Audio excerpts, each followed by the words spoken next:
Washington, which is a group of about 9,000 members. It includes 50 yacht clubs around the state, most of the yacht clubs, and another 1,300 individual members, each contributing about 50-50 to our efforts to look after the interests of recreational boaters in Olympia, that is, state legislature and state agencies. We have always had a plank in our concerns that we're watching. What is going to happen to Capitol Lake? Because what is decided about Capitol Lake could have incredible effect upon the recreational boating opportunities in Bud Bay as well as on Capitol Lake itself.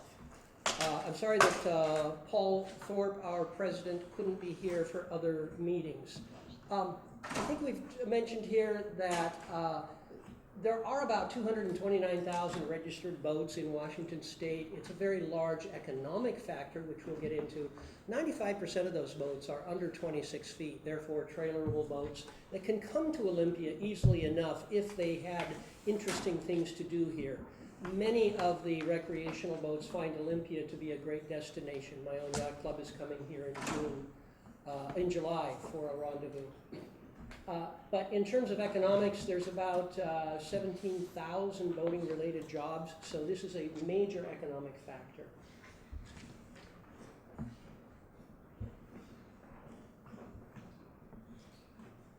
There we go. What we see here is what Steve can quote, but I will mention as a student of geology, wherever rivers stop their flow, they dump their load. And I've heard, fortunately, a great deal of interest in that during this morning's session. Steve, you want to talk about Back to the Future, please? I didn't know how many people would be here, but there's been an awful lot of discussion about the sediment flow, and what would happen if, and what would happen if, and what would happen if. We know what's going to happen, and I'm sorry that I don't have enough for everybody. What we're looking at here, this is a chart from 1856, Bud Bay. This is Capitol Lake. This is where the isthmus is. This is what is now the peninsula and Swantown. The gray area is all mud. This little circle here in the middle of Capitol Lake has a 1 representing its depth. And there is no 1 again until you get cleared out into somewhere in the middle of the bay. Swantown is full of mud. Personal Landing is all mud. The whole thing is mud. We can put up jetties and dikes and talk about this geology for a very long time. But if we want to go back to nature, we're going back to this. And if that's the decision that DES wants to make, we need to stand up and say we're going back to this. We see Totten Inlet, we see Eld Inlet, right? We see Hammersley, we see Nisqually, but it was the same. In fact, they had a dock here that was a mile long out of the city of Olympia, just so they could get ships in here. So since the 1800s, there's always been dredging. So the question really is, where do we want to do the dredging? Well, first question is this what we want?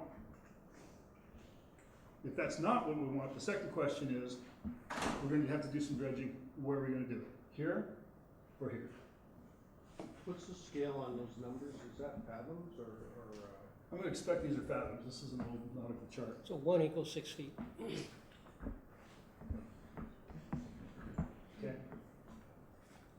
So, I actually dropped the contact down. oh my God. But I found it. You know How about that? Okay, so the economic impact. Boating in Washington state is a huge, huge revenue driver for the state. $3.2 billion. Just for DNR in Bud Inlet, there's a $300,000 per year tax income for DNR. And then as an example, just the Swantown Marina, not the port, not the ships, not the yacht clubs, not Anthony's, none of that. 180 jobs, $10 million of personal income, $7 million of revenue, right? And $1 million in taxes from that one facility. This is good revenue for the city of Olympia. For the social side of things, there's been an awful lot of effort put into Olympia to make it the dynamic downtown waterfront that it is. And we see the results of that. We have new construction going on downtown Olympia right now. New buildings, new restaurants, and we want more. At least that seems to be the consensus, is we want to build a vibrant downtown Olympia. Look at the investments that have been made. Percival Landing, West Bay Park, Heritage Foundation, right? Aldo Morridge, plus the events. People come to Olympia for those things, and they bring money. A lot of people come from Portland, because this is the south entrance to the whole Salish Sea, all the way up to Alaska. Their alternatives go completely around the state of Washington to go somewhere. A lot of money comes from Portland that drops into here. Big driver. So on the political side, Governor Inslee has made it very clear he wants to get kids outside and get them away from their screens and get them outside. What are the options? He calls it the No Child Left Inside program, right? It's a great program, and there's a link to it here. He's got the Task Force Commission, but the Olympia Yacht Club with the city of Olympia have partnered up into this junior sailing program. It's extremely competitive. In fact, it actually beat the Seattle Yacht Club this year, which was really humiliating to the great Seattle Yacht Club to have Olympia go up there and beat them. But this is pretty interesting here. There are 300 kids involved in this program, and they're co-ed. This is one of the only sports where the children, not the children, the women, the females, can compete evenly with the males. And the women are very competitive. So this program gets those kids outside. That's the whole goal of this thing. So pollution and safety awareness. The boaters are not the same boaters that were out here in the 50s, dumping oil, crapping over the side, making a mess of the water. The boaters today are very knowledgeable. They've been around a long time and they get it. They care a lot about their environment.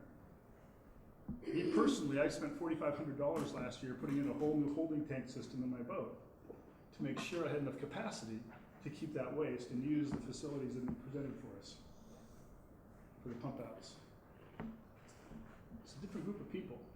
As far as the estuary goes, you pull the dam out, the current going through that bridge is going to be faster than the Tacoma Narrows.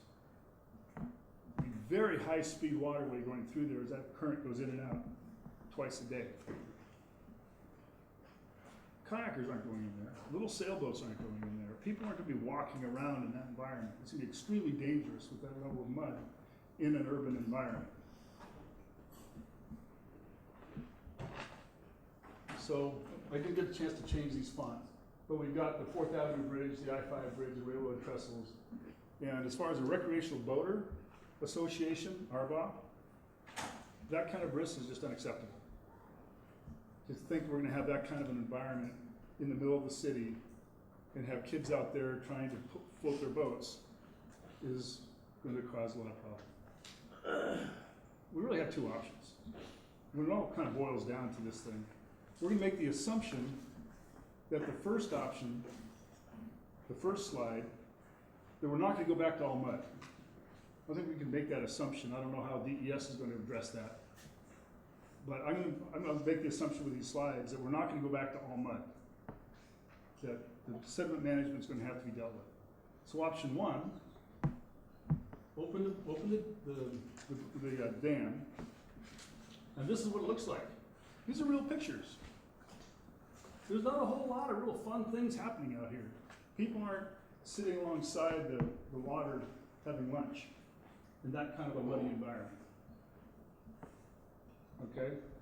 To let the sediment out into Bud Bay means you have to go trap it, right? You have to go get that sediment back from out there instead of up in here.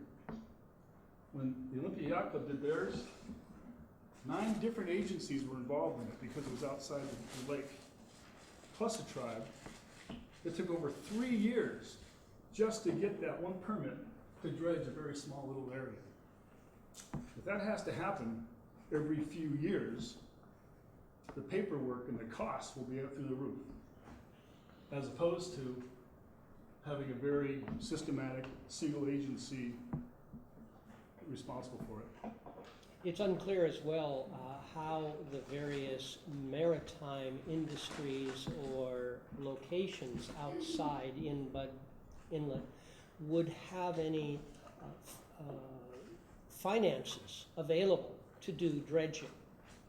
It would fall upon them as the silt falls in their backyard to fund it, and many of those organizations would not have the economic capability to do that. So that's option one. The second option, this is a real picture. It wasn't that long ago the Capitol Lake looked like this. We support the No Child Left Inside. You've seen the fountain downtown, right? The fountain, the kids in the summertime playing in that fountain. Imagine this, if they could walk across the street and have a beach that they could go play in, and a place to put little sailboats and little paddle boards, and have a very, very, very vibrant community down here. There'll still be the upper part of the lake that can be left as natural. But this will be a breeding ground for boaters. Young boaters playing on the water, doing a healthy thing on a summer day. The plant life, we talked a lot about the quality of the water. Just as a side, the plant life that's in the lake will absorb the nitrogen coming out of that fertilizer out of the rivers, and it will sit in the plants. If nothing's done, those plants will die, and they will turn into their own problem. In a managed lake environment, that plant life will be pulled out of there, along with all the nitrogen. Cleaning the water, having a cleaner water supply before those nitrogens and those fertilizers actually end up out in Bud Inlet. So it's a managed filtration system at a very large scale. So When we look at the hybrid options, which kind of caught us off guard from this morning's presentations, it looks like hybrid options 1 and 2 are breaching the dam. Hybrid option 3 is maintaining the dam and keeping a capital lake that would become, with proper funding, that. for the Downtown Association, those people investing in downtown Olympia, that's a beautiful thing. You have children in the community. ARBA, the Recreation Boaters Association of Washington, representing 229,000 boats with 9,000 members and a $3.2 billion industry, are behind this. We think you should take it seriously. Thank you. Are there questions? Any questions? We were very encouraged, by the way, listening this morning to see that a number of you are indeed quite concerned about sediment management, because it is exactly the improper management of sediment going into the Bud Inlet that would be the death knell of recreational boating in southern Bud Inlet. So just please keep that in mind in your deliberations. Okay. One last call. Any questions about the chart? Any questions about where the sediment's going to end up? That's fine. I get a little frustrated when I hear study after study after study, and year after year after year. I really don't know the answer. The geologic record is quite clear on it. Absolutely. Thank you. Steve, thank you very, very much. Okay. And I saw a hand go up, and just so to remind folks, this is a discussion happening with the executive work group. You might want to catch these folks then as they leave if you have a question to ask. Next, we have dual estuary lake idea, the deli, with Steve Shameless.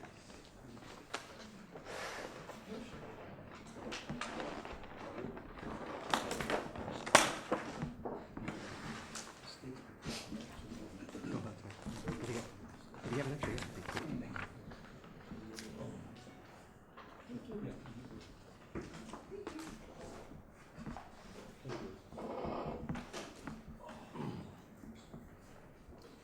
I'm low tech. There you go. So interpretation, do you? I do not. I didn't think so. But I have a different opinion. Okay. I want to thank you for the opportunity to provide information on Delhi, the dual estuary lake idea. My presentation will be a short monologue, followed by what I hope are questions from the committee.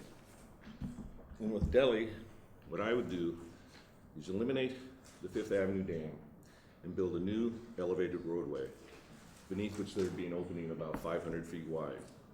And everything that's green on this map south of Fifth Avenue would become restored estuary, and we'd have a new lake up here in the North Basin. And the way you build this lake is just continue the existing curve of the Heritage Park wall all the way around till it toes in on the other side, complete an isolated basin. And this wall could be built on large piled boulders, just like the railroad crossing at Marathon Park was built in. And that's been there 75 years, supporting the weighted trains, survived several earthquakes, been just fine. So it's totally feasible to build this wall. Then once you've got the isolated basin, all the water from Bud Inlet and the Deschutes River flows past on the outside and never enters the lake again. Then the water for the new lake could be supplied by tapping the abundant artesian groundwater flows that are available. And the head would probably be greatest beneath the Capitol Bluff. So you'd pick it up here, pipe it around to the north so you got a southern exposure. You lay down a few acres of fabric over the existing mud bottom. Cover that with clean sand and gravel, and you wash the artesian waters out across there. It'd be like a swim beach at Lake Tahoe. You put the outlets on the west side, the inlets on the east side, so there's always circulation away from the swim area to keep it clean. And finally, Delhi is a compromise solution that gives both sides most of what they want. The lake people get a clean, swimmable lake up against Heritage Park, and it's a beautiful reflective pool for the Capitol Dome. The estuary people get 80% of the landscape restored tidal flows. So Delhi is basically a win-win situation. Thank you. Question. Neil? One of the iterations we did when we, original plant was, the dual basin. Just so you said, except that we, exactly the same thing, sheet metal, everything, to create the reflecting pond. And I don't like wild and white, that envisioned it early on. But the idea was, is to have, baffles in there, and then it was salt water. So when the salt water, high tide came in, it would refresh the inside of that basin, where it was the reflecting pond, and then it would maintain that, and then until the low tide go out, it'd still be there. And any consideration about that instead of fresh water as far as salt water, having that, doing that as an alternative? I suppose that's an option, but I think that what people want is a clean, swimmable lake. And you can't really make a clean lake using dirty water. So if you use the artesian supply, I mean, that water is potable. You can't get it any cleaner. And using the abundant artesian flows here to make a freshwater lake seems like the best option. Okay. It's an interesting, different concept, and I appreciate that. We appreciate that. So, Steve, right, down at the bottom you have that circle with the hash marks in it, with the arrows, and it says dredge location. Are you taking that dredge material, putting it up onto this area, right? Right, what I would do is Whatever direction that is. resurrect this old idea. These two cells were built to be holding ponds for the slurry you put it in the wet and it dries out over 6 months and you haul it away. But I would modify the plan. Instead of doing it on a 10-year basis where you mobilize a whole bunch of equipment and come in and suck out 500,000 cubic yards, I just put a small permanent pump on the shoreline and make it electric so it's quiet. And then just dredge every year the approximate annual amount that comes down, which is 35,000 cubic yards. And you can pile that into the smaller cell here, and it'll probably take you 4 to 5 years to fill up. Once it's full, you dig it out, haul away, and then just do it again. Sure. No, go ahead. What did you use for your, I don't know what the word is, hydraulic modeling for how much water we really get from artesian wells? I just asked hydrogeologists about the availability of that water, and they agree that there's an enormous amount there essentially. And that this would be like sticking pins in an elephant to use the water here. This is really not that large of a water body compared to the size of the aquifer. But that is something that would definitely have to be looked at in a technical committee, in the engineering report in the EIS. Jeff? Just one point regarding your disposal for dredge location. That area was set aside as mitigation for the fill at Heritage Park for the most recent fill in upland. So I don't think it could really be used for dredge management as you're describing. Going to your lake. If I understand correctly, the primary difference between your proposal and what was evaluated in the feasibility study was how that lake wall or barrier would be constructed. The assumption put in the feasibility study was you'd have to drive sheet pile to stabilize that, and you're saying you could build up that base on rock, if I understand correctly. Just like the railroad crossing is. But the railroad crossing hasn't been subject to tidal action for 50 years. And I think that was the point of the design that incorporated sheet pile. So I'm just trying to hone in on that issue or that point. I mean, isn't that one of the more costly aspects of the whole thing, whichever way you do it, is how you build that barrier? Right, and I think that's when they went to sheet piling, that's sort of the most expensive thing you could do. That's what you do in an EIS when you don't want that alternative chosen. Using large piled boulders is what they build all the railroad tracks around here on, and they've been here a long time. And I know they haven't been subjected to tidal flows, but they're supporting the weight of the trains, and they've survived several earthquakes, as opposed to the Chutes Parkway, which was built on gravel, not large boulders, and that whole thing collapsed when the earthquake hit. The boulders just shake in place and they won't go anywhere. Yeah.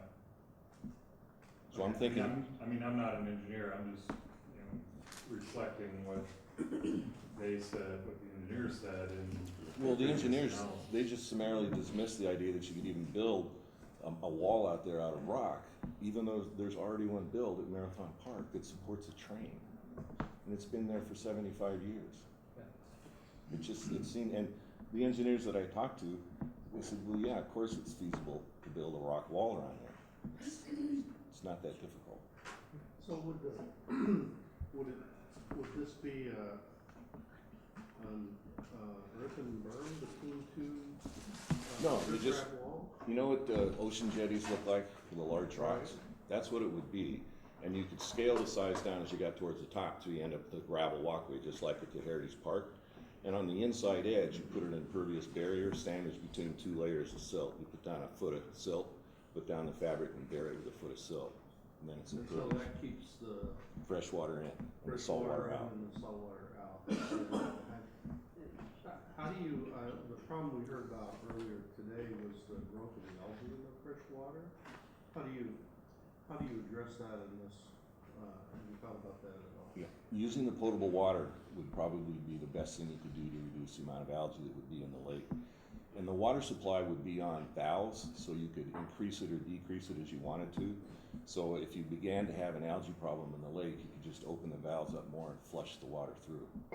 So Oh, so you're not looking at natural springs, you're looking at creating, drilling wells to bring direct groundwater into the lake, is that? you just have to drive pipes down into the aquifer. It's artesian, it's capped, it's under pressure, and then the water just comes flowing out, and then you just capture it. But you put valves on those things so you could turn them on or off, depending on what you wanted to do with water management. You remember the pipe that used to be down there by the, Sure. yeah, you could put 100 of those things in there and that would be your water supply. What about the stormwater inlets? What would you do? Would you redirect those to Bud Inlet then? That would, you know, if there's too much pollution coming out of those things, it might be something you try and do before they enter the lake. But the idea would be that the volume of water you could put into the lake that is completely clean would dilute that water to the point that it's acceptable. Sure. Good.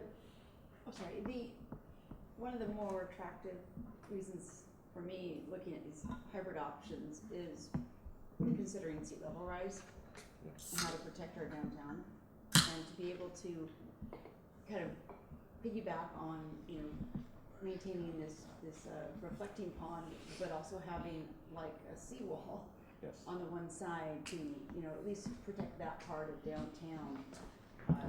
And now I understand, I was thinking it was be permeable with the rock, but there No. isn't.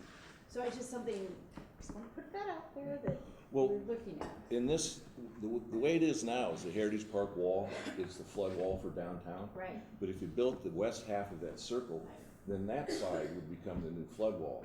And the thing is, you could raise that wall in the future 2 or 3 feet Exactly. and nobody would even notice a difference. If you start raising the wall at Heritage Park, all of a sudden you're walking along a 4 or 5 foot wall and you're completely cut off. And in fact, if you completed the circle and made the west wall the flood wall, you could then soften the east side and have it just be a gradual slope going down into the lake, because that would no longer be protecting the city, it would be the west side would be the protection.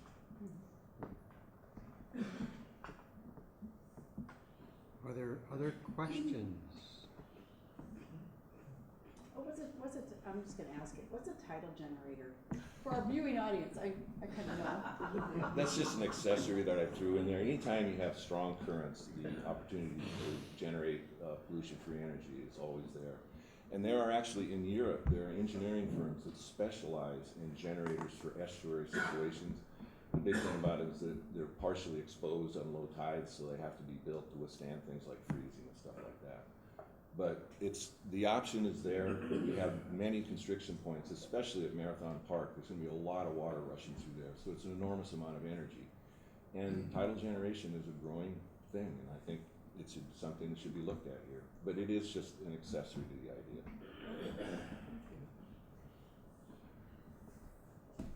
Any other questions? Good. Steve, thank you very much. Thank you.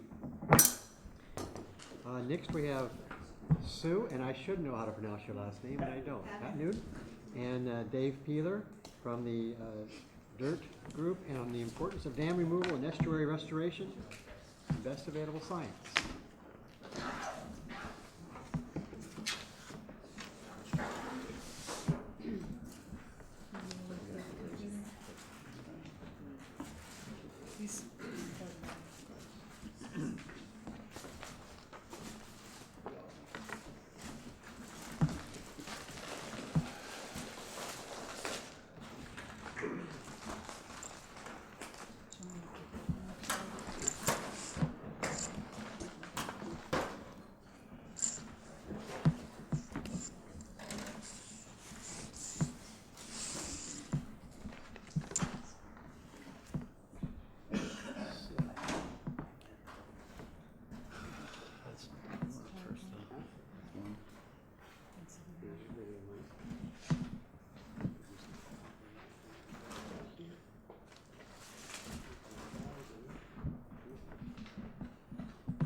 Oh, that's the side, that's the one, yes, video.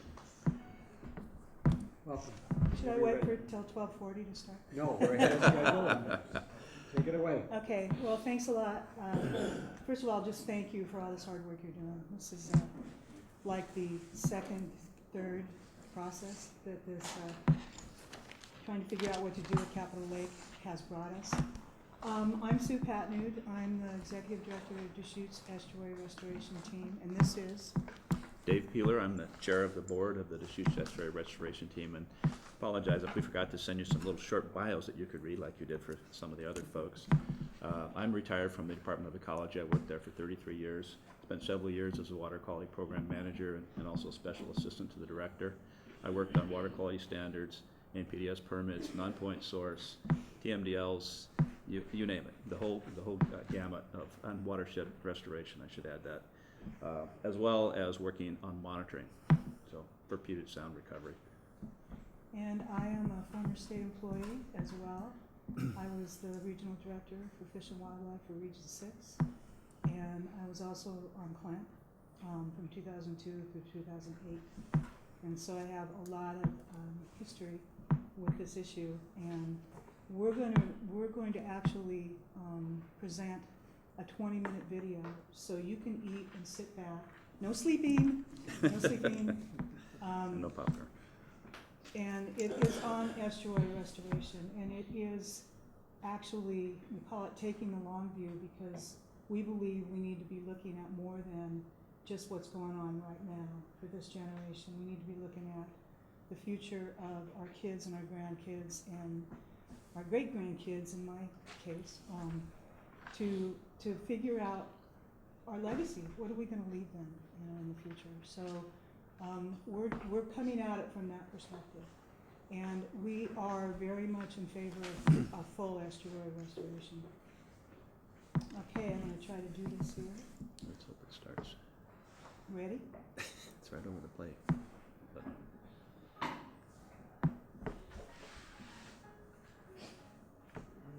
sound might be a problem. Can everybody hear? Can you make it full screen? Yeah, well, I think I can. It's the bottom right. We need technical I have a assistance here. speaker system if you need it. Oh, Oh, can we plug this in? The speaker? it'll plug into the computer someplace. Other side. Right here. No? We are at the Department of Enterprise Services, right? The data agency for the state. It should be able to figure this out. Right, Bob? No pressure.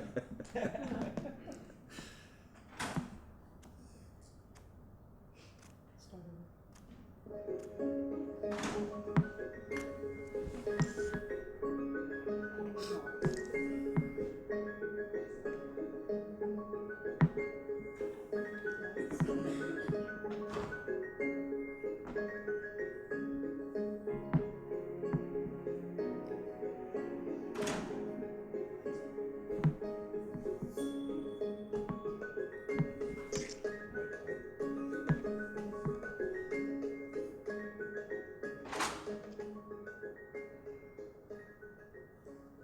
The first time anybody ever talked about building something like Capitol Lake, it was in the 1890s when Leopold Schmidt came to town and talked about damming the mouth of the Deschutes River to benefit shipping. Every step of the way, there have always been people who opposed the creation of Capitol Lake.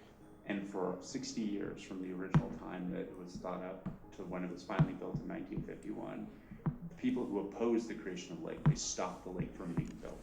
Most people, up until recent years, have told the story of Capitol Lake as an idea that spawned out of a plan for the Capitol campus, and that is untrue. When Wild and White, the Capitol campus architect, showed up in Olympia in 1911, there was this idea already laying out there to dam the Deschutes River, or at the time the Deschutes Waterway, because it was an urban commercial waterway. The Wild and White plan for Capitol Lake wasn't, from their point of view, a plan for the Capitol campus. They got a question from the city fathers: you have this plan for the Capitol campus, how should we meld how we build the city based on your plan for the Capitol campus? And Wild and White were like, we're just gonna shoot some ideas back.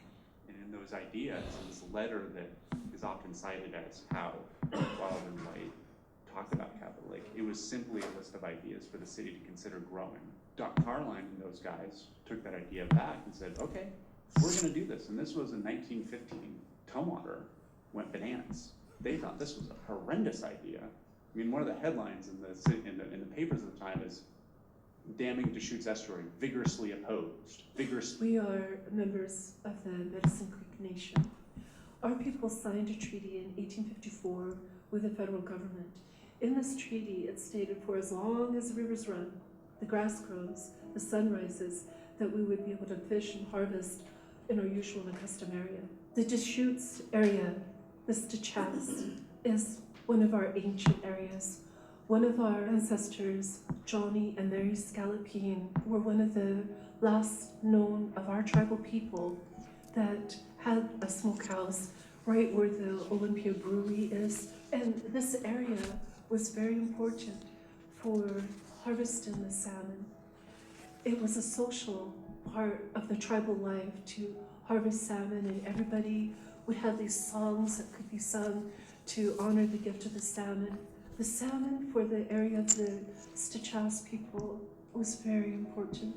It represented not just the food or the economics, it also represented family. Public attitude has shifted towards estuary restoration. DIRT was established as the CLAMP work group was disbanded. Since that time, DIRT has educated and recruited thousands of interested, like-minded estuary supporters. I represented Thurston County on the CLAMP. When I first arrived on that committee, I had a different point of view than I did by the time the committee issued its recommendation. As we all know, the CLAMP committee's recommendation was a two-pronged recommendation to restore the estuary and to develop a shared strategy for dealing with the resulting silt that, instead of now being trapped in Capitol Lake, would make its way to Bud Inlet, knowing that both the Yacht Club as well as the Port of Olympia had a deep interest in what would happen if we removed the dam and that silt escaped from Capitol Lake into Bud Inlet. I arrived at my agreement with that recommendation through a series of meetings of the CLAMP committee, during which we considered many of the scientific studies that are still available for people to review now, in which I learned some pretty important points. Primary among them, that water quality in Capitol Lake was not only a problem now, but was going to be a problem forever. One of the papers came out with an editorial soon after the creation of the lake saying it's going to turn into a swamp. It's going to fill up with silt and it's going to turn into a swamp, and we're going to end up calling it Capitol Swamp. What we've done by putting that dam in is that we have chopped off the southernmost part of Puget Sound. We've severed that connection, and that never has good results. The estuary wasn't just an estuary. That was our preschool, that was our grade school, that was our high school, our colleges, where our people would share the generational scientific knowledge of what was happening on the land. We would talk about the changes of the fresh water into marine water, and it would give us such an opportunity because it was the greatest classroom ever. And we utilized this Deschutes River as a classroom, and not just an area where we just lived, but it was an area of great importance. When we talk about traditional knowledge, it is academic knowledge that came from generations and generations of people that truly and honestly cared about the estuaries and about the land, and our interaction to the land and to the water, and what we did with the animal nations and the plant nations. In the movement of water, sediment, wood, and fish, the dams tend to impede that progress going up or down, and it tends to affect the health of the estuary, the health of the populations and the fish that are associated with it. For the most part, I think sediment redistribution will be a really important part of the system, because that will recreate structures that are then. What's happening? Who's in there? Stop it. Pause it. Is that like that thing shut off? Maybe out of charge, in which case you'll have to use that USB computer. Press the space bar. There you go. And then this, I don't know if it'll get enough juice.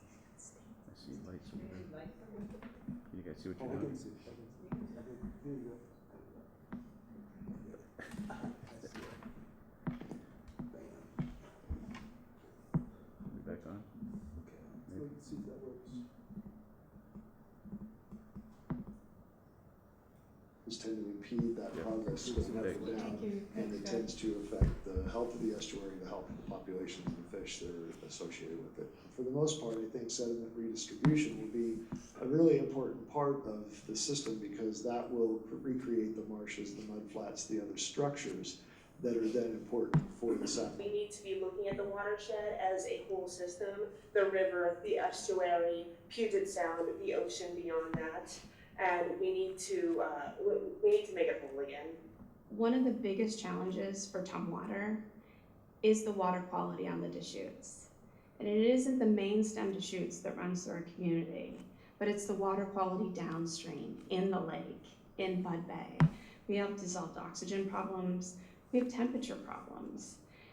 And as tumwater grows, those problems inhibit our ability to build community. And that's economic development, that's jobs, that's parks and trails and recreation, that's all of those things that we want in our community. They're inhibited by the water quality problems as a result of this lake. Since its construction, the dam has trapped an estimated 60 to 80% of sediment transported by the river. The lake was dredged in 1978 and 1986. A mid-1990s proposal to dredge again was declined. Dredging is not a sustainable practice to keep up the sheer volume of sediment deposited from upriver. The sediment interface with water is where all life is happening in the estuary. It's where the gas exchange happens. It's where the plant growth is happening. It's where the worms and the clams and the things that we don't necessarily see or think about. That is the lifeblood of an estuary. The carbon that is taken out of the atmosphere and put into plant tissues gets stored in the underground root mats of marsh plants. I've been working a lot with a group from Restore America's Estuaries, nationally, both here in the Puget Sound and in Chesapeake, involving this idea that if you can protect and restore marshes, you're going to increase the amount of carbon that's stored underground in their root mats. As the sediment does come down into the estuary, it's burying the carbon in the root mat underneath the sediment and locking it away from the atmosphere. Those conditions, we call it coastal blue carbon or carbon sequestration, and it's a very important process, so important that we're now able to quantify it and be able to sell carbon credits in the voluntary carbon market, so you can actually offset greenhouse gas emissions by doing marsh sequestration projects. Those only work, however, if there is a ample sediment supply coming from a naturally flowing river to be able to bury those carbon sources in the roots. So when that estuary is restored, brackish water will flow all the way up to the falls and tumwater. And there's no other place in Puget Sound where you have a really majestic river like the Deschutes tumbling down into an estuary of brackish water. I mean, it's a really unique geologic location, geographic location, cultural location. Restoration projects are kind of a combination of natural science and social science. And there's always a lot of hemming and hawing about should we do something. It's very expensive, it may be unpopular, there may not be full buy-off of what the future condition is going to be once we do restoration. But in every case I've ever been involved with, it generally increases the biological health, increases recreation, increases tourism, increases the connectivity that the people have to the water body and their care for it and their interest in it going forward. This is a really expensive project. And one of the arguments against it is that we've got an entire Puget Sound to restore. So why would we prioritize this project over other ones? It's important to note that with the Puget Sound Nearshore Ecosystem Restoration Project, that they rated this project as one of the top 18 of over 900 projects to restore Puget Sound. That's pretty significant. It's 260 acres of habitat that can be restored. And as a result, it's also a very expensive project. In 2009, estimated costs for estuary restoration were projected between $50 to $212 million. Whereas lake maintenance would cost approximately $152 to $362 million. Part of that is just logic. it removes the long-term maintenance. If we want to try to maintain a lake, it's so prohibitively expensive because we're talking about dredging for, in perpetuity, forever. One of the challenges the marine terminal faces is the need to dredge periodically. We can't afford to dredge, even though the Army Corps of Engineers foots the dredging bill because of contaminated sediments from past activities.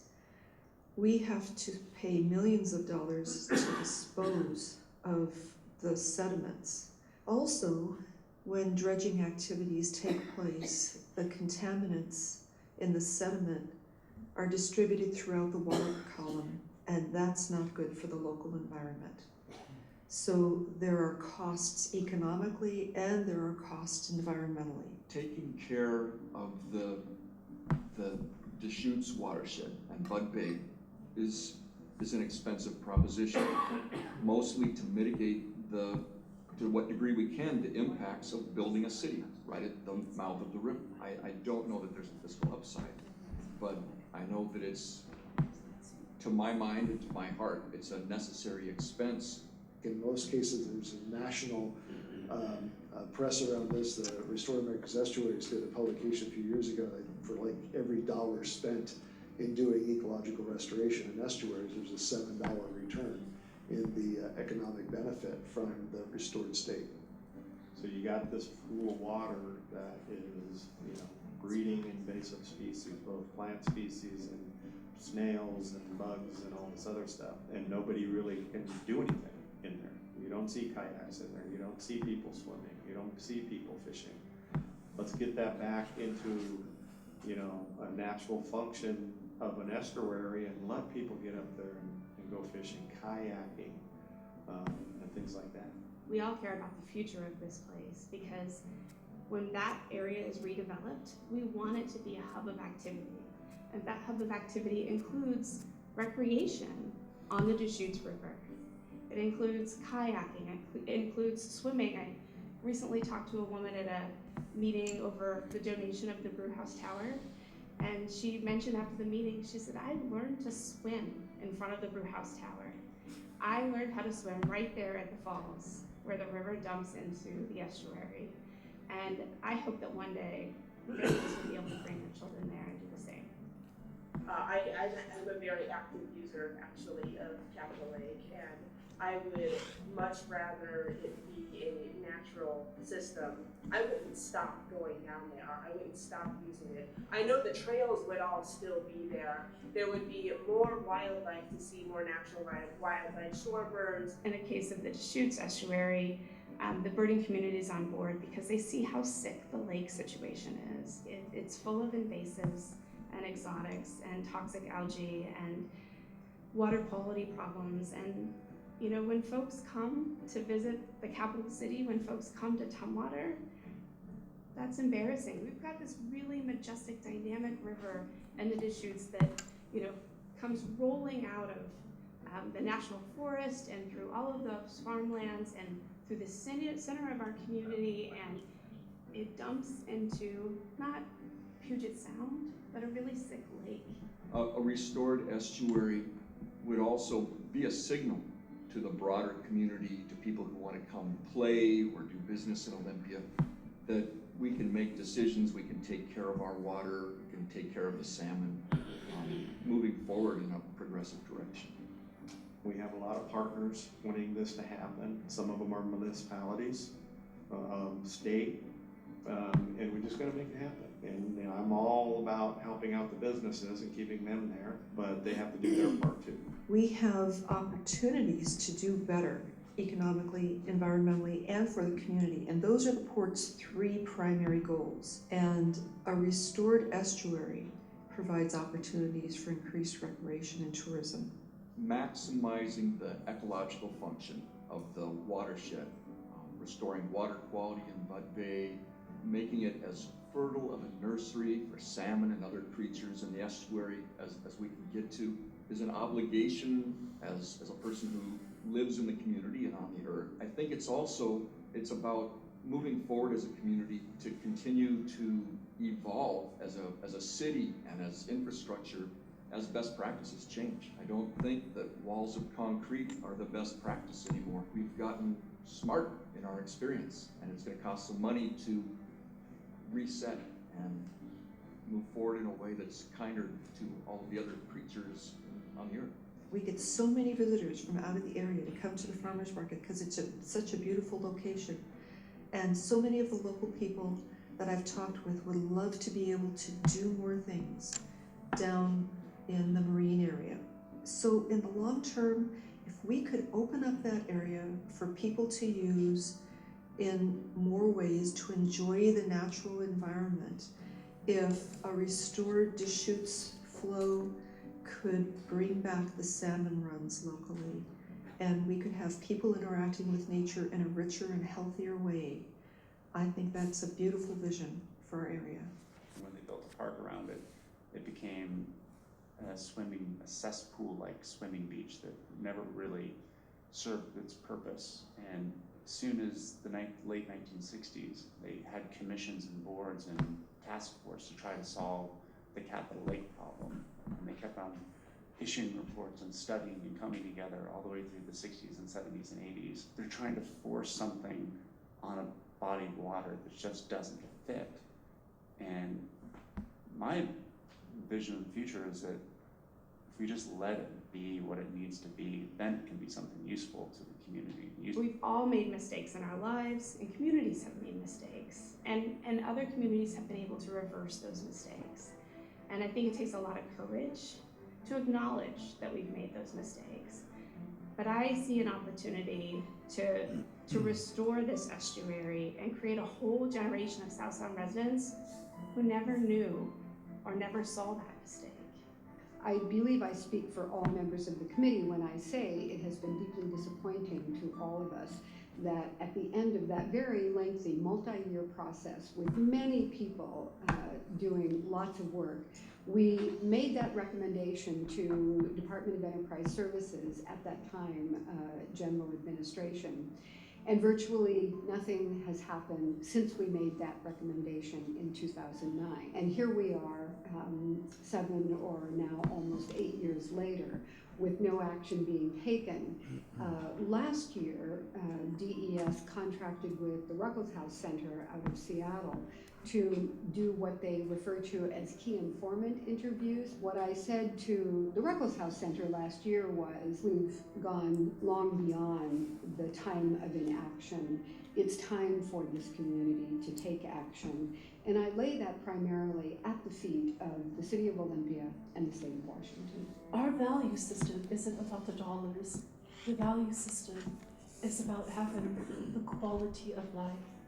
And the quality of life is so here at the Stitchhouse if we are willing to unlock it, untie those things that bind the Deschutes River, let the river run free.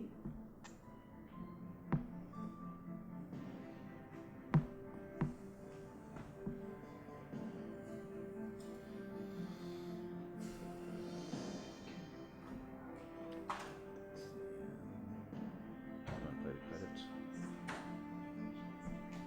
Not too much.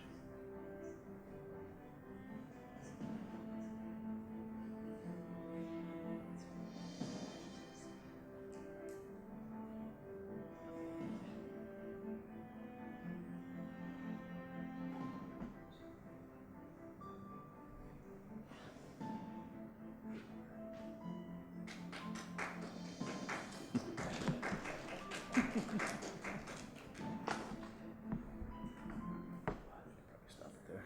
Okay.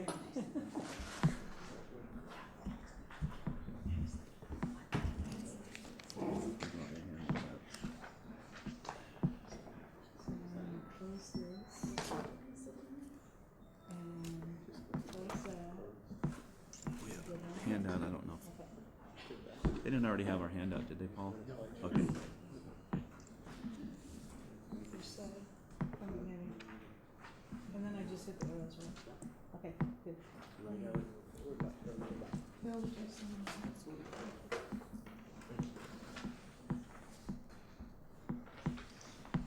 can everybody see this with the lights on? They didn't have the handouts now. Okay. Well, thank you for watching our little short movie. As you can see, we are very pro-estuary and what we do. And the last thing that was said, Karen Valenzuela said about this being a disappointment that the recommendation made in 2009 was kind of put in a drawer somewhere and ignored, is very frustrating for us. But we want to be involved in this process. We're going to keep pushing ahead for estuary restoration. We're going to keep studying and coming up with ideas and want to be a positive force in this process. So to that end, I just want to say again, I really appreciate all the work you're doing. Dave and I are going to do a short slideshow. There's only 10 slides, so no worries. We're not going to keep it too long here. So, why estuary restoration? So one of the things we like to say, and it's kind of a funny thing that we say a lot, is Capitol Lake, that damned estuary. Because of the dam that's there, of course. We spell it with 2 M's. We believe that estuary restoration is the only sustainable option. Once restored, there would be limited dredging. It's the fiscally conservative answer to an expensive fix, no matter what we do. It's going to cost less than anything we do, mainly because of the long-term maintenance that all the other options would require. It will bring life back to South Puget Sound's Bud Inlet. It will bolster recreational opportunities and increase tourism. It addresses Clean Water Act violations. And again, the recommendation in 2009 was ignored. Dave? So you saw a slide very similar to this one on the best available science that Ecology presented this morning. It was a little bit differently laid out, I think, than this particular one. But the interesting point here, of course, is based on their information and technical studies, the effect of Capitol Lake Dam is by far the largest impact on water quality in Bud Inlet. The other thing to remember about the work that they're doing, and I think some of the comments this morning brought this out a little bit, is that they are under an obligation to come up with a plan that actually restores water quality to standards in Bud Inlet as well as in the Deschutes River and Capitol Lake if Capitol Lake continues to exist.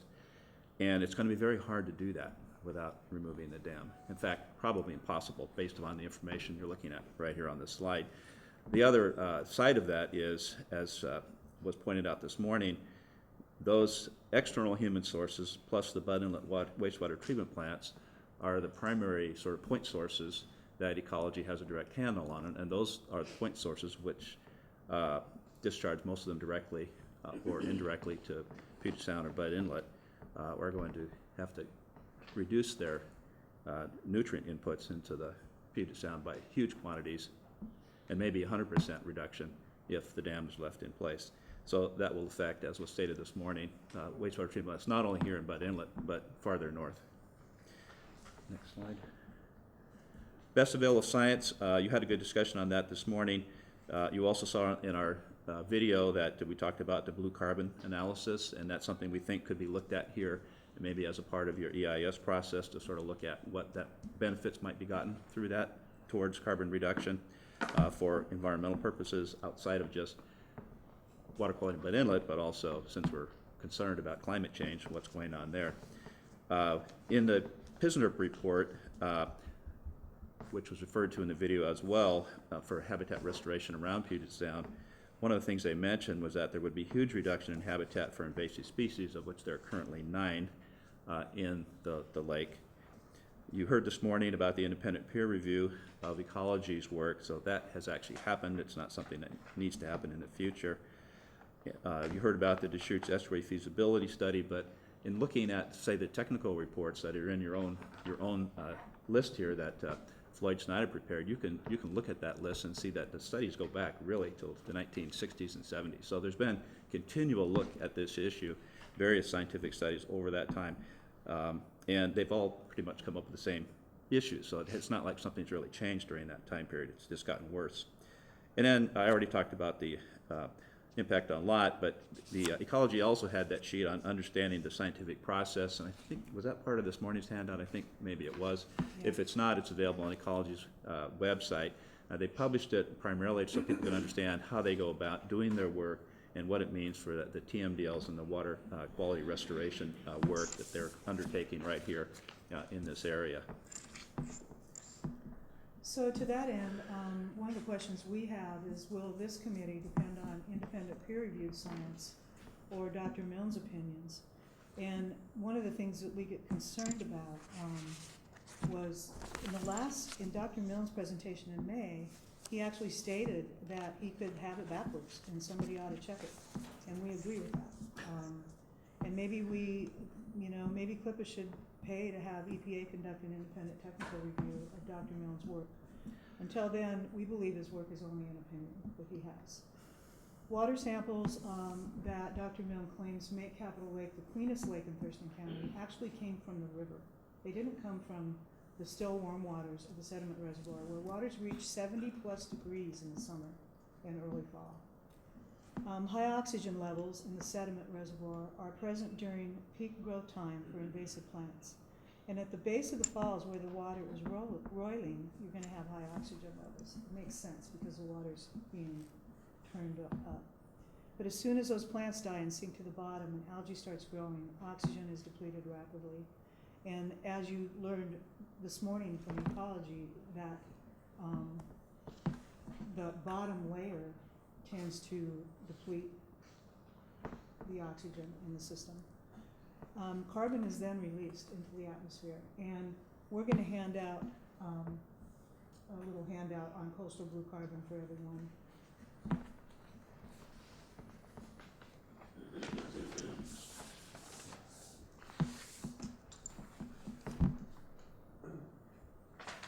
So one of the reasons that we support estuary restoration in the cost-benefit category is that estuary restoration is expensive, but a one-time project to restore the health of the watershed. Ongoing management is a non-issue. There's always going to be limited dredging in Bud Inlet. There just is, because it's a place where the river dumps into the sea. And dredging is just a part of life for all marinas, all estuarine environments. So we believe that the estuary restoration effort is going to cost less and it's going to have the most benefit. Lake management is expensive. It means dredging forever and dam replacement at some point. We don't think that a new dam will ever be permitted. The dam doesn't really serve a purpose other than to keep the river from flowing into Puget Sound. So it's an expensive cost, and the benefit is, in our estimation, in our opinion, is great F. The dual basin is more expensive. It includes dam removal, but would require heavy infrastructure and ongoing management to sustain it. We like the idea that the dual basin has the dam coming out. That's one of the benefits of the dual basin process, but it's very expensive. And we gave it slightly above an F and a D, but mainly because of the costs and the ongoing management that it would require. Sue, before you turn the slide there, one thing I would note that in the video you saw a couple of times there, overhead shots of the area of where the two bridges are, 4th and 5th Avenue bridges across the river and Bud in the lake. And just north of that is that little cove or lagoon on the west side of Bud Inlet, sometimes referred to as Rat Cove. I don't know where that name came from, but that's where the railroad, goes on up along West Bay there, and it creates that little lagoon. And just a thought occurred to me as we're listening to Steve Shanewise is, well, that part of the railroad's been in there a long time too, and it's built probably exactly the same way as the other railroad crossings that Steve mentioned. So the idea that they wouldn't last, in a kind of a environment with tidal flows, may not be a good example for tidal flows, but it seems like that's also one we could look at for construction. Next. So, as also stated in the video, especially by scientist Doug Myers, sediment is where all life forms really in the marine ecosystems. River sediment is too abundant for a sediment reservoir. The ongoing dredging is really expensive. Estuary sediment would help build beaches currently being starved, and that's one of the other aspects of dam building is you starve downstream beaches that actually need sediment to survive.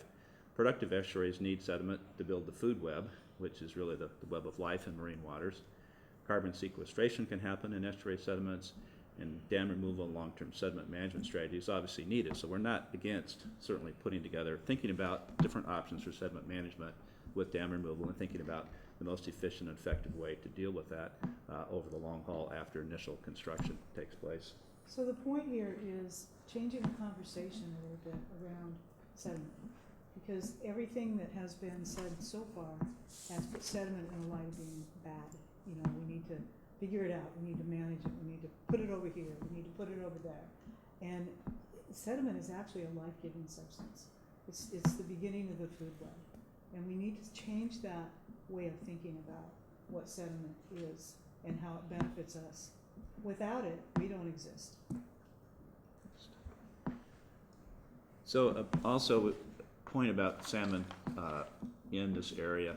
It isn't just about salmon returning to spawn in this area, because we know we've got some salmon runs that have existed here pre-dam and some that are post-dam, but also one of the biggest concerns around the survival of salmon all around Puget Sound is they're basically a nursery area. So when juvenile salmon migrate down through the rivers and into Puget Sound, the place they seek out primarily initially is these estuarine areas where they can hang out, they can avoid predators, they can grow a little bit in the sort of brackish environment that happens in estuaries with tidal flows and river in and river flows in as well, before they make that transition into pure saltwater, head up Puget Sound and out to sea.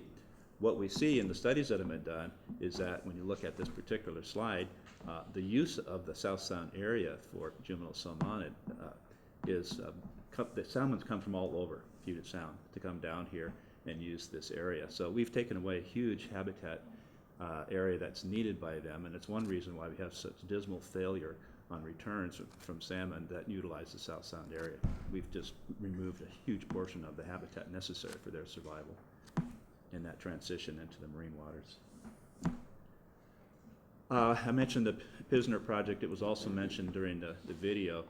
This was a habitat restoration planning effort by the U.S. Army Corps of Engineers and the State of Washington Department of Fish and Wildlife. For the most recent study that was done by them, published in May 2012, they had reduced the number of initial proposals down to 46 that were submitted for evaluation, where they did, we'll call it the 10% design. So that's just enough to sort of, get started on things and figure out which ones could make it to a top tier. The Deschutes River Estuary Restoration is number 8 on that priority list. And that's the final list published in 2012. And I took the bullet here, it's almost a direct quote out of that study, which is the risk of sea level rise from removing the dam are negligible. So that's a report by the U.S. Army Corps of Engineers. That's not me saying that. That's it. You take out the dam, the additional risk of sea level rise is negligible to the infrastructure of the city and the port area here. There obviously are bigger issues with sea level rise, and as seems like every year goes by and we see higher and higher numbers from the scientists about what we can expect, we know that that's a huge issue that's going to have to be dealt with on a larger scale than this particular dam. Corps of Engineers has 2 primary missions. One of those is, of course, navigation as they dredge port waterways, etc. The other one is habitat restoration, and both of those must be addressed. So the Corps', I'm getting my names mixed up here, the Corps' mission has really been somewhat modified over the years, but really since the 1980s, when it was recognized that a lot of the projects they had done over the years had had huge negative adverse consequences, and the Congress directed them to start working towards habitat restoration as opposed to simply building infrastructure. So the Deschutes Restoration Project was not forwarded to Congress for action in the latest round of bills that fund core projects due to the lack of a plan. As was stated earlier, there's not been a plan forwarded by the state here and state support for something. So that was really the reason that they gave to us for not forwarding it on to Congress in the bill that is currently under consideration for funding. If approved by Congress at some point, federal funds would be available for up to 75% of the restoration costs. So that would be a huge shot in the arm for the funding for this project if we were on the congressional list. Without those funds, i.e. without having the restoration project approved by Congress, no federal funds are available for maintaining the lake. They don't fund things to maintain non-habitat restoration. So there are some competing visions here, obviously. The Campbell Capit's vision was created by some architects and landscapers, but not by hydrologists or ecosystem experts. So, you know, they really pretty much ignored what the long-term effects might be of building the dam here. And as you've heard, both from us and others, there were other, you know, competing interests around dam building or not dam building starting in the early 1900s. Since the 1970s, we have really recognized the excesses of the past, i.e., for the, you know, from about the, you know, early 1900s till about through the 1960s, our nation as a whole was on a huge, you know, building construction program. We built highways, we built dams, we built all kinds of things all across the country, including, as you know, many of them in our state, dams on the Columbia River, dams on many of our rivers, the dam on Capitol Lake. One of the things that we're beginning to recognize now is that some of those probably should not have been built, and many of them are actually being removed, both in our state and around the country. So there's been a shift, really, from what a famous landscaper, Ian McHarg, who wrote a book in 1969 called Design with Nature. And the shift started really at about that time, in thinking about we could do better, we could do much better in our country. And instead of basically dominating and destroying nature, we could work with nature to have a better outcome for the long term. All our indications are that creation of the lake at the mouth of the Deschutes River was and is an ecological disaster. So our point is, let's look to the future for better solutions, not repeat mistakes of the past. And, you know, thinking about what kind of legacy are we leaving for our future generations. We want it to be one that they can be proud of, and they can think that we fixed the problems and we moved on to the best we could at the time with the information that we had. I think that's it. That's for it. slideshow. I wanted to point out, I'm gonna send around our newly published Deschutes Watershed Guide. It's got a lot of good information about the Deschutes River watershed. It's not the Capitol Lake watershed, it's the Deschutes River watershed. Oh, yeah. So I wanna kind of bring that message home. Bill, would you pass those around?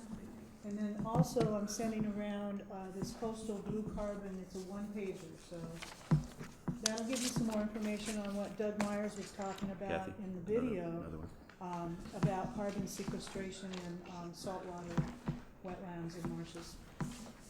And that is it for us. Thank you for your attention. Yeah, thank you. And are there questions?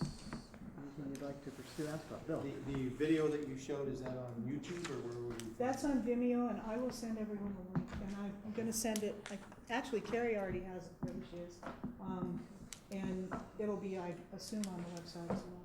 Okay, thank you. Yeah, I'll make sure everybody Good to gets use it. website. Yeah. You had some more comments about the sea level rise, or is there a report sort of talking about that issue? Why did they reach that conclusion, remove the dam once no impact? I don't have a lot of background on that particular question to be able to answer that, Pete.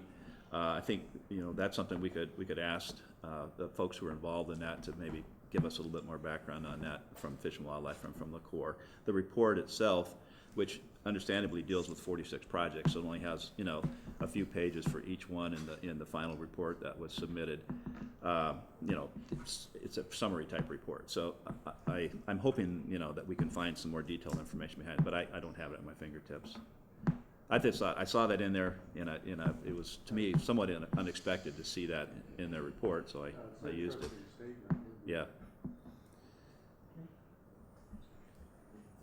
Other questions? We'd be happy to come and talk to your councils or, you know, work sessions or whatever you have. Show the video. Thank you very much. Yeah, thank you. Thank you very much. Appreciate it. Very helpful information. And You want me to leave this up? our final item, estimating economic benefits of outdoor recreation and tourism. Greg Chung.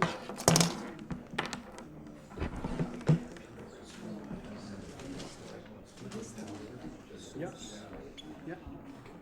And then this is my. This is here down there. I can't believe it. I've never heard that before. I'll never forget it. Thank you for your speaker. Sure. Give that. Good old man. Ethernet cable for internet connection. Ethernet. Good job. Now, this is a big deal.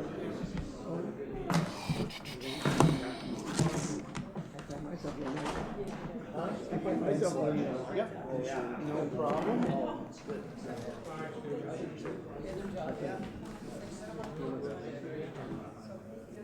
Should give you what you need. What's that? Thank you very much. Take care. Yeah, I gotta go get grades out. See you at church. Okay, we lost a person or two for a moment, so we'll let people, executive work group, come back in. Little boys room, not little girls room.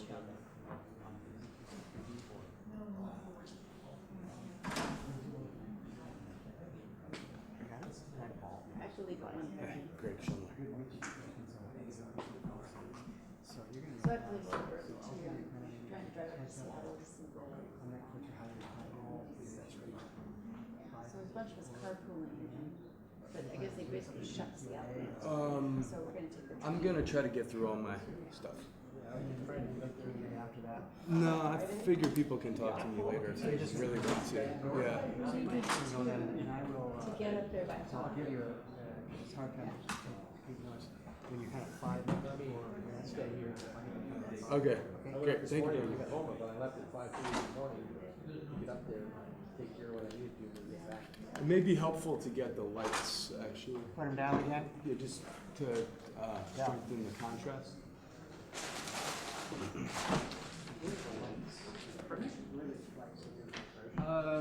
Jim's getting them right here. Okay, so I think to give the time, did we lose Kathy? Yeah, she just ran to the restaurant. Okay, so Greg, let's, a minute or two for Kathy to come back and then we'll start.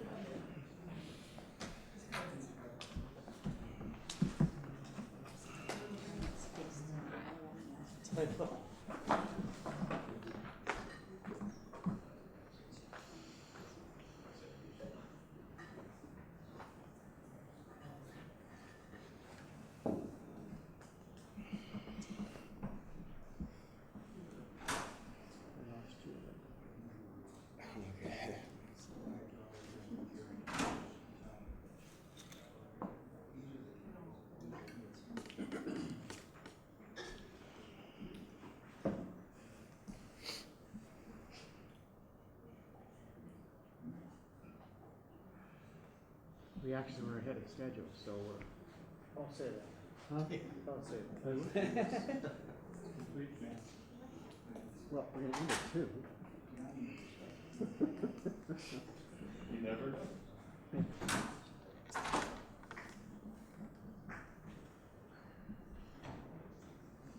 You know, maybe there's you for a quick drill.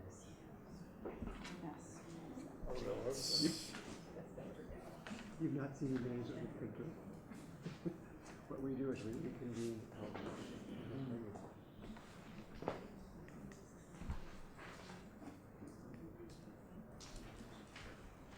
Paul, I'm gonna have to leave a little bit early. So, Greg, your decision. If you want to get started, We've got a member coming back. in a second.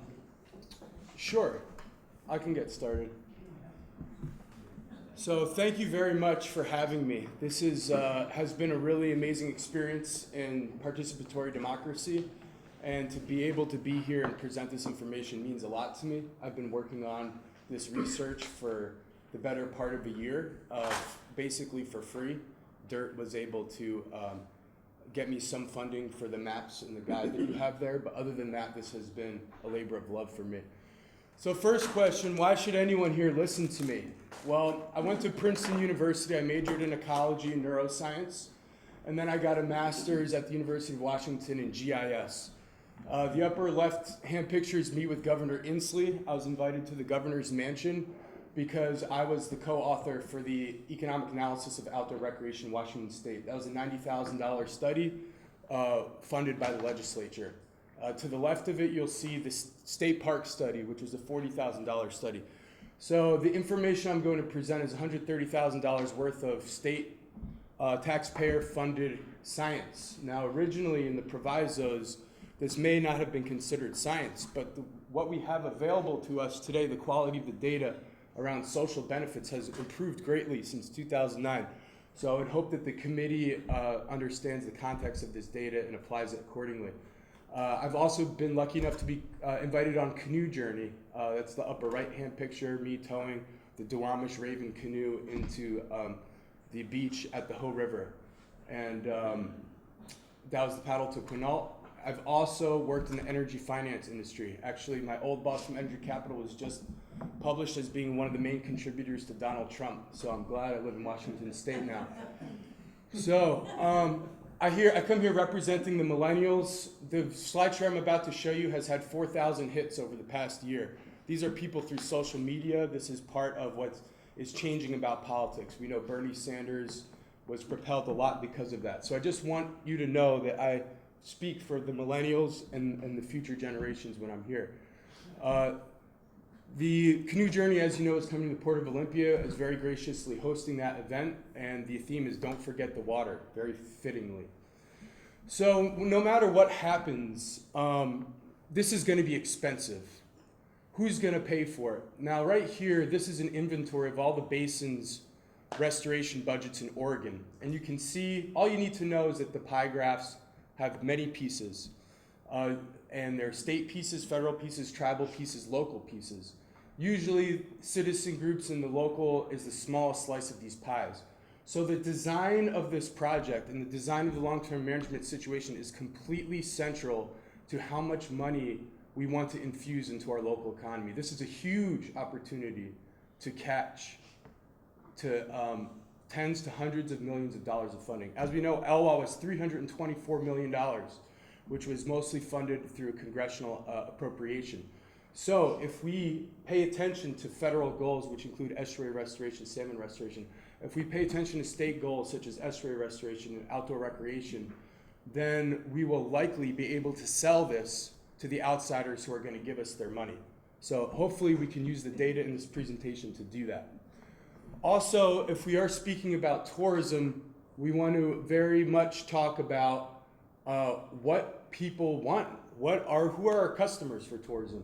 So this data is from the whole country. These are the most popular activities by participation rate and frequency of participation. I've circled the ones that are germane to an estuary. On the left, you see stand-up paddleboarding, kayaking, and fishing. This is an interesting curve. We don't have to get too into it, but each of these lines represents one of the cost situations for the clamp study. Those are your alternatives. Remember those? High and low. And what I have on the x-axis is the projected visitor increase from doing a world-class long-term management job on this, hopefully in estuary restoration. Now, we don't know how many more people will come. We know that ELWA's visitors increased 300% upon restoration. We know Nisqually was somewhere around 25% above baseline. Now, on the y-axis is the years to payback.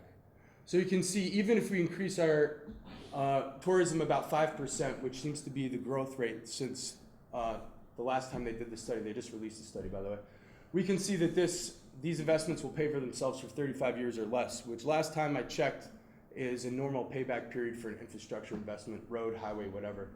The assumptions for this, I'm taking $750 million in outdoor recreation spending. I'm cutting out resident spending. I'm cutting out the imports that we need to operate a tourism economy, which is about 37 cents on the dollar. And I'm only counting overnight visitors. And so it's basically, I've taken that $755 million down to $132 million. Very conservative. Also, I'm not including any federal state grant assistance for this payback curve. So for context, this is from the DES website. There's some interesting stuff on the website. To reconstruct the legislative building with the same materials and workmanship today, it would cost over $1 billion. And we are talking about a $300 million investment. For context, the state capitol campus receives 500,000 visitors a year. That was data that I obtained from the Capitol building. What's a spending rate for a Capitol visitor? $50, $100? You can do the math. That's $25 to $50 million of spending for a local economy a year. Outdoor recreation of the county, $755 million. Again, the Capitol building, 50 to 100 million. Outdoor Recreation County, 755 million. So we can think about the return on investment of that $1 billion investment made to build the Capitol building. So the main framework for outdoor recreation studies, and this is what I had to do for the state, I had to look at every single land type, all the federal lands, all the state lands, all the local parks, all the private lands, all the county parks. I had to either obtain visitor data or project visitor data. Then there's different kinds of visitors. There's local day participants, overnight local participants, non-local day participants, non-local overnight participants. And each of those people spends money in a different way. They spend it on gas, they spend it on restaurants, they spend it on food, they spend it on services, all kinds of things. Then the state wanted results by county, legislative district, and statewide. So you can imagine this is quite a bear. And just to be clear, the sources that I used can be found in Appendix B of that study. So this is all of the sources for all the visitors. And I actually contacted the Boating Association. I guess they left.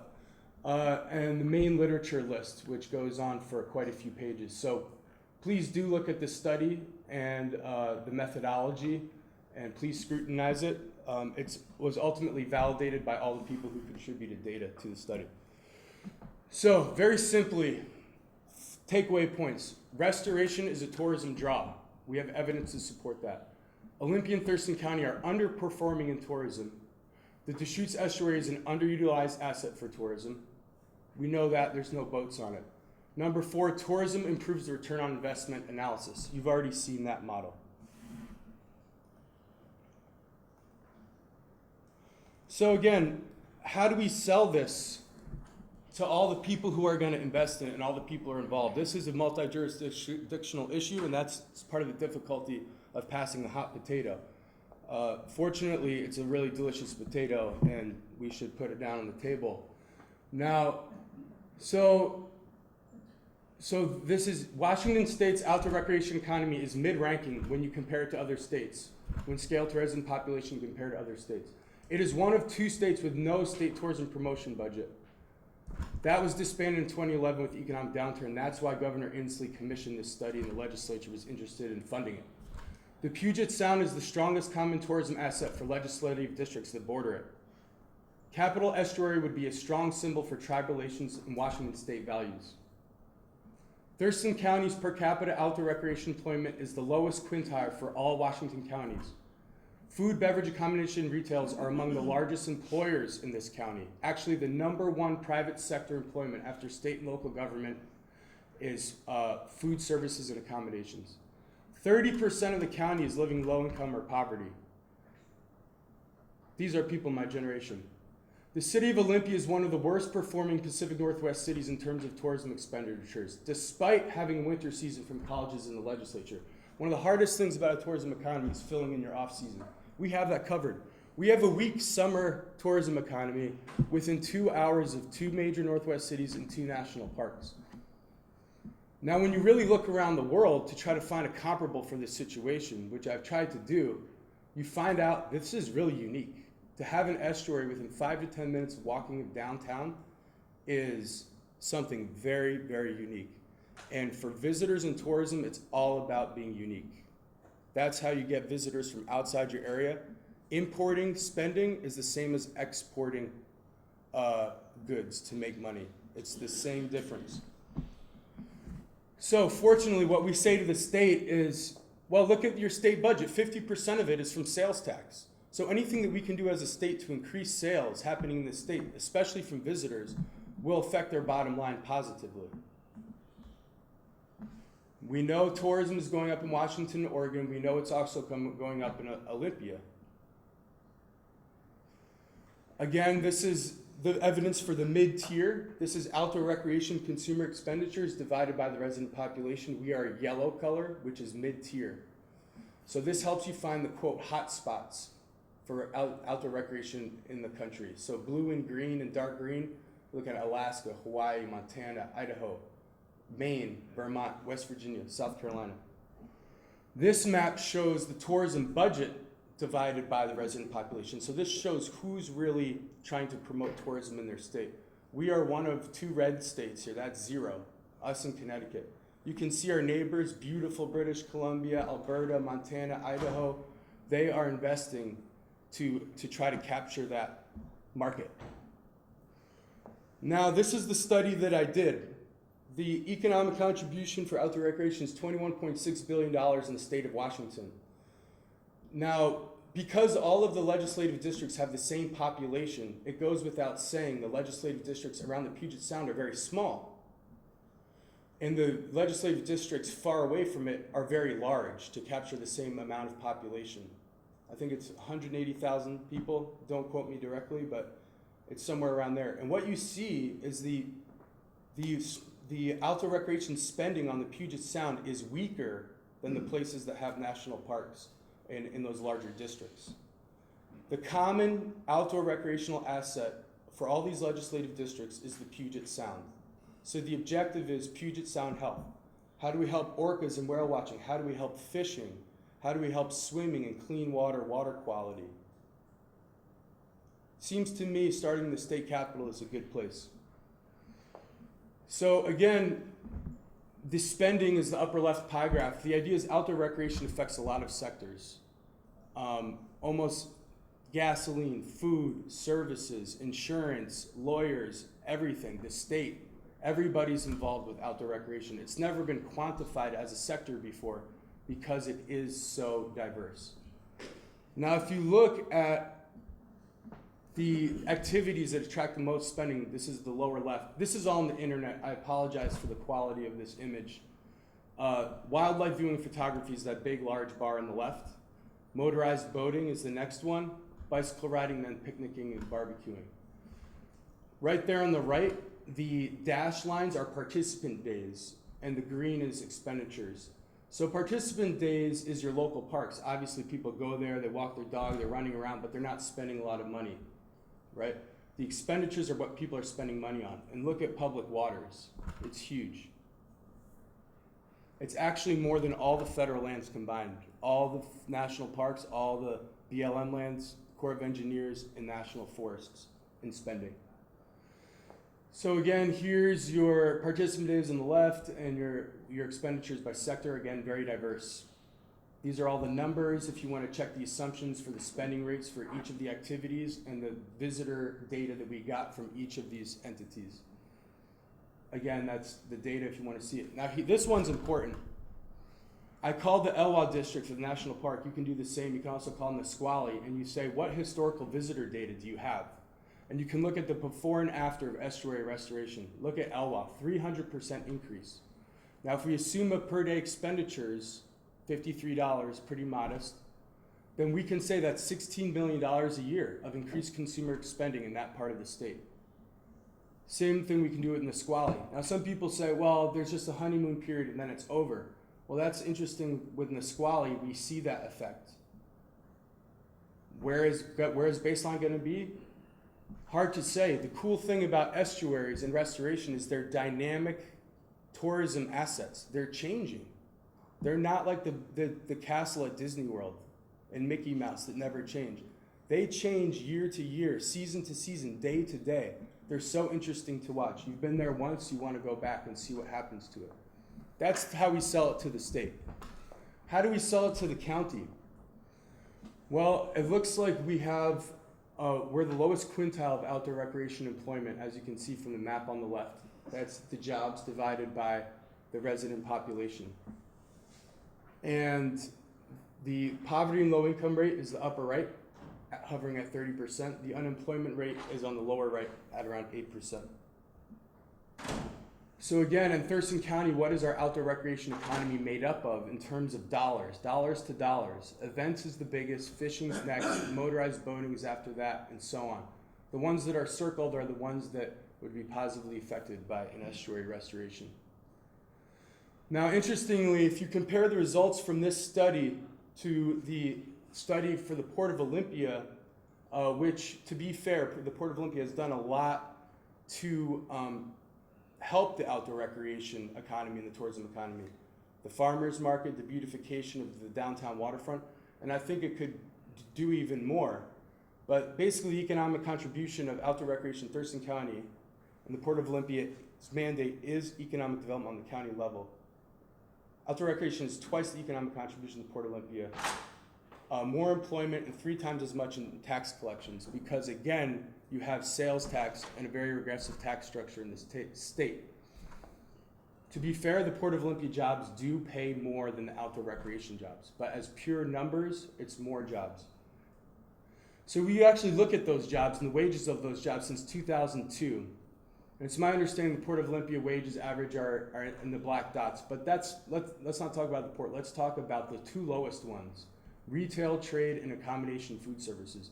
So as leaders, what do we do to help these people in our county increase their wages? How do they get an extra tip? How do they get some more patrons in their restaurant or in their retail business?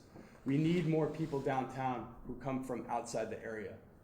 Interestingly, the government wages have increased from $50,000 to $60,000, while those 2 lower sectors have stagnated.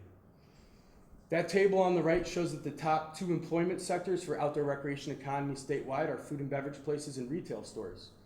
So the evidence is there.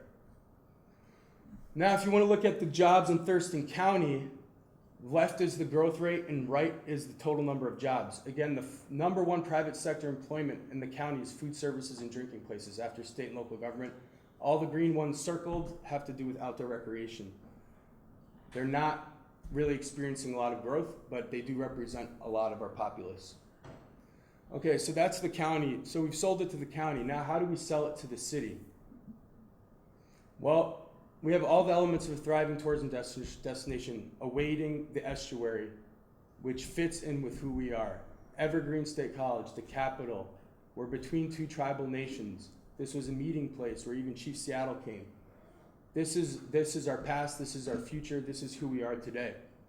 We're at a perfect location to capture tourism. This is a GIS map of traffic volume. I-5, as you know, has a lot of volume.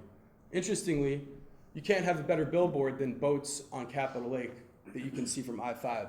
The likelihood that someone would stop by even for lunch would probably increase if they can see that from I-5.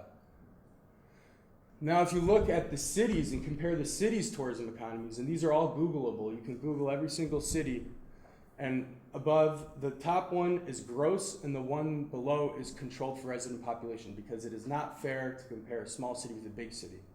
Turns out when you do that, who's number 1? Bend, outdoor recreation paradise. Who's number 2? Victoria, BC, capital city. We have both of those angles, yet we are the most underperforming of all of these. Now, back in 2009, Elway Research did do a survey on the Olympia stormwater ratepayers, Olympia water ratepayers, and they said, what do you want? You want to maintain the look of the lake, do what's best for water quality, fish, and wildlife, or keep the cost low? And they said, no, really, just choose one. And you can see 70% of the people want to do what's best for water quality, fish, and wildlife. 11% want to maintain the look of the lake. The notion of this issue as being a controversy is, I don't think, accurate given the data that's available to us. And again, this is Elway Research Inc., an independent survey. Interesting, this study came out from Princeton. It was a meta-analysis of decades of policy in the United States. And they asked, what is the probability of a bill becoming law given the income of the people who support it? On the left is the average income. It doesn't matter how many people support it, it doesn't happen. But if on the right economic elites support it, the probability increases. So, on the global scale, I really scanned on Google Earth. Anyone can do this. You can scan the internet, the maps of the world, and see if you can find a comparable of our situation, right? So, there's some projections of what it might look like. Ash Creek, Connecticut had an estuary. We have historical photos. We have the mudflats at Nisqually. Not quite comparable. The best comparable I found is Charleston, South Carolina. Their population is the same as Olympia, Tumwater, and Lacey combined. Their tourism economy is $3 billion of expenditures. That's 14 times Olympia. And they have mudflats. Look at the map up there. See how muddy it is? mudflats galore. But you also have kayakers. See all those ecosystems, marsh ecosystems. People are kayaking under the bridge. In the upper right, you'll also notice there's a cruise ship. Now, Charleston has a lot of things going for it that Olympia might never have.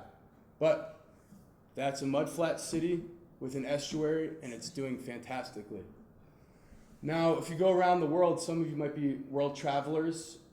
Let's put this in context of a world tourism economy. You can go to Lisbon, Galway, Venice, Mazatlan.